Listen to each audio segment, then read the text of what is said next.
So, ladies and gentlemen, we have resolution here. So I now have two functional decks, and we just need to fix them up to make them look better than they do.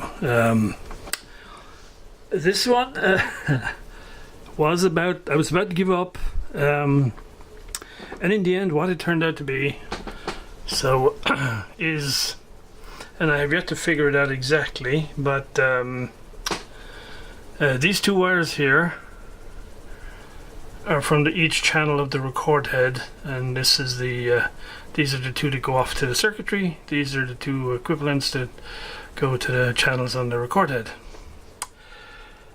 Somebody got these transposed, and so I spent days troubleshooting the left circuitry for a fault that was coming out of the left-hand speaker, when in fact the fault was in the right-hand channel all the time.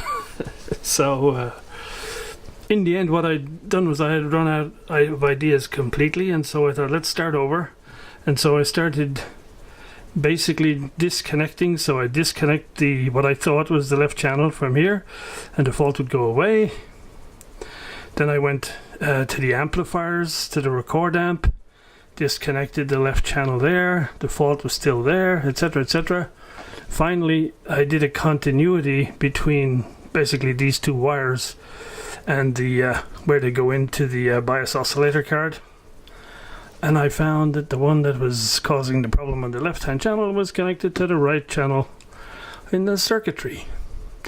So things got easy from then on. So I just did a quick trace through of the right hand circuitry, and so if I follow the right hand circuitry back here, so basically the wires got transposed between channels somewhere here. I still have to figure out exactly which wires got swapped, but anyway, the bottom line is the fault was this little tantalum in the record amp on the right hand channel, which rather frustratingly was the very first thing I changed in the left channel when I started this fault finding exercise.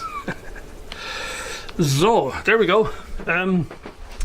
So we have a wrap. I got some new tape, as you can see, so finally I can trust what it's recording, and I don't have to worry about dropouts, and I don't have to worry about it constantly shedding ferrite material all over the place.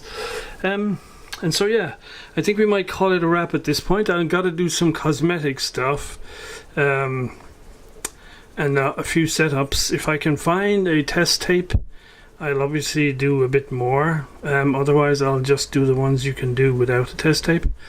And yeah, and so maybe at some point down the road when they're all tarted up and looking lovely, I'll just do a quick summary. But other than that, I think we'll call this a wrap. And so now I have two of these beautiful TEAC A2300SDs, and so I'll have to figure out what I'm going to do with the second one, because obviously one of them will get installed in my hi-fi. So guys, thank you for all your suggestions and help along the way.